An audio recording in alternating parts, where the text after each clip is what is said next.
السلام علیکم۔ تمہارا تہجد پڑھنا اللہ سے عشق کا ثبوت ہے۔ تم تہجد تک خود نہیں جاتے، تمہیں چن لیا جاتا ہے، اور جسے چن لیا جاتا ہے اسے مکمل کر دیا جاتا ہے۔ تہجد کے وقت اللہ بہت قریب محسوس ہوتا ہے، بس لگتا ہے وہ کہہ رہا ہے کوئی مانگنے والا جو مجھ سے مانگے اور میں عطا کروں۔ اللہ بے مقصد تو نہیں، دعا کے لیے آپ کی بند مٹھی کو کھول کر مانگنا سکھاتا۔ اللہ اپنی مرضی کے بغیر تو کچھ بھی آپ کی رضا کا حصہ نہیں بناتا۔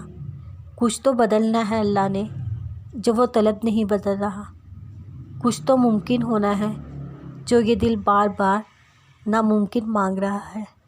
گنجائش ہے اب بھی معجزوں کی، تو دعا لوگوں پہ لائی گئی ہے۔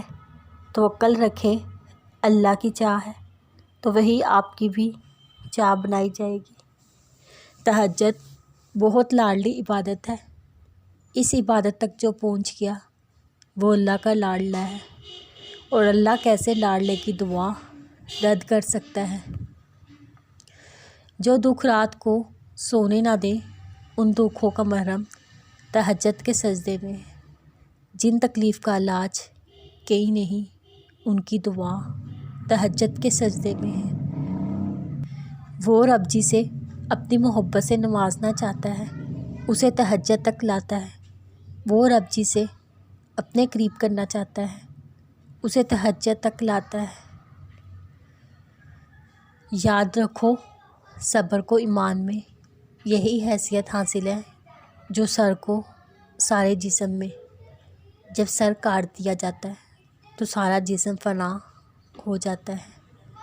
اتنے خشک نہ بنو کہ توڑ دیے جاؤ، اتنے نرم مت بنو کہ نچوڑ دیے جاؤ۔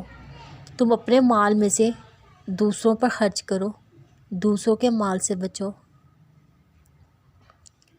مسلمان تو وہ ہے جس کی زبان اور ہاتھوں سے دوسرے مسلمان محفوظ ہوں۔ جو آدمی صبح شام توبہ نہ کرے وہ ظالم شمار کیا جائے گا۔ جس نے ندامت اختیار کی اس نے توبہ کر لی، جس نے توبہ کی اس نے رجوع کر لیا۔ گناہوں کی 3 بنیادیں ہیں: تکبر، حرص، حسد۔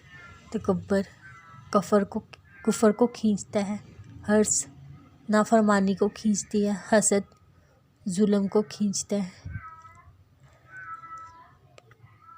نصیحت کیجیے مگر شرمندہ نہ کیجیے۔ مقصد دستک دینا ہوتا ہے، دروازہ توڑنا نہیں۔